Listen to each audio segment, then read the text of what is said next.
It's hard to make a beginning for one who comes to a new place with empty hands. Jacob Weaver, July 15th, 1815. Who exactly was Charlotte Golay Weaver? That question is certainly intriguing. It is also one which has no answer. So little information remains of her existence that aside from small clues, all we have left for certain is conjecture. We can guess that Charlotte probably spoke with a French accent. We know she was born in Les Chenets, Switzerland, and at 14 she emigrated to the United States with her family.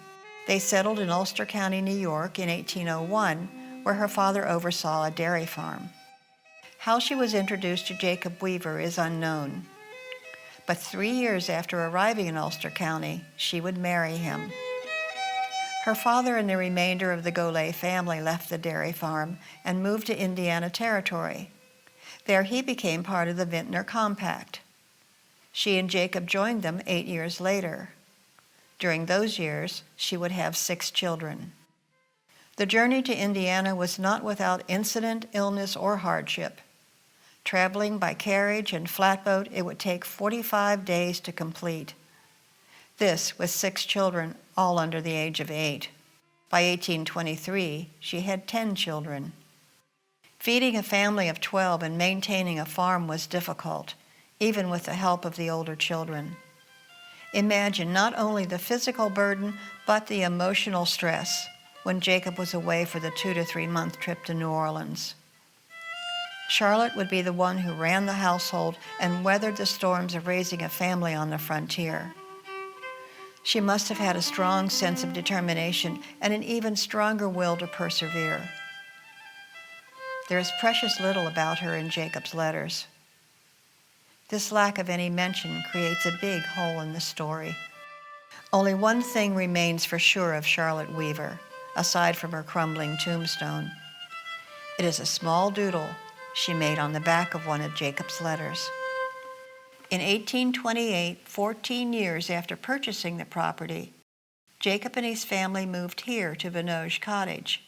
Finally, the Weaver family could call it their own. Dear Father, I inform you I'm preparing to leave the place where I now live and go on a small place I wrote you about before. I bought it from Mr. Boussier. It is about 1.5 miles from where I now live, containing 41 acres of land. The Weaver family eagerly began setting up in their newly built home. It had taken almost 15 years of planning, saving, and dreaming to get to this moment. Central to any home is the hearth, or fireplace.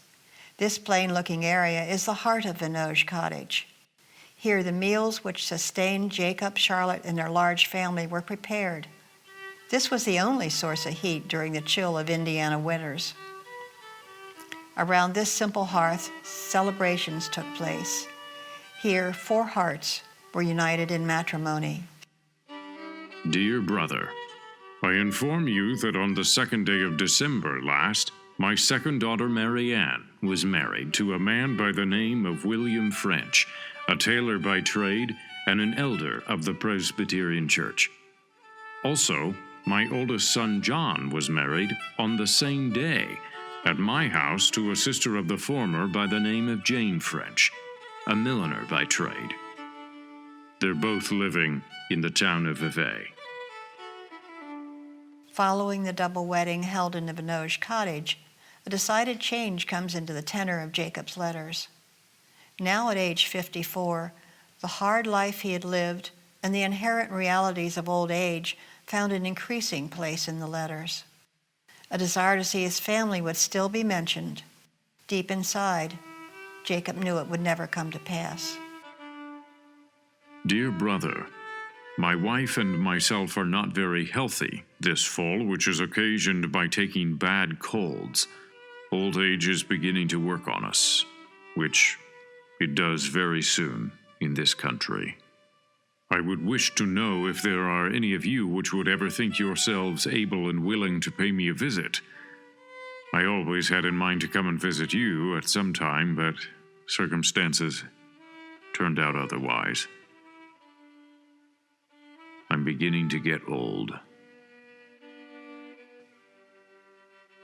as it's uncertain whether we shall again meet in this world, I hope we may all strive to meet in that which is promised, to there enjoy each other's presence, where sorrow and troubles cease, and pleasures abound forever.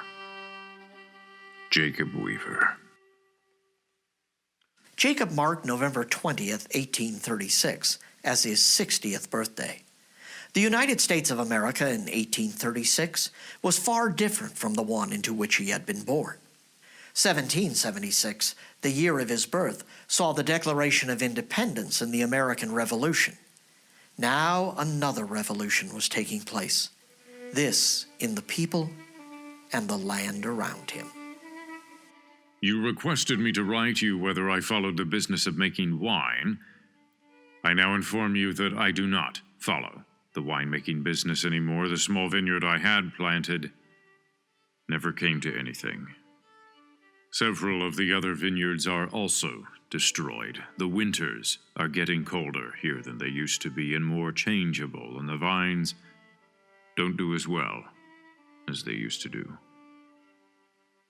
Work hands are scarce and wages high at present. There's so much public work going on, canals, railroads, turnpikes. They're now asking from 50 to 75 cents per day for common labor, and as high as $1 if they board themselves. In 1837, Indiana could still be considered a dangerous place. February of that year saw Jacob write one of the most intriguing letters of his entire correspondence. I'll now inform you about an alarming circumstance which has been amongst us. That is, of mad dogs. Sometime last fall, there went a mad dog about who bit several dogs through the neighborhood. Most of them were killed.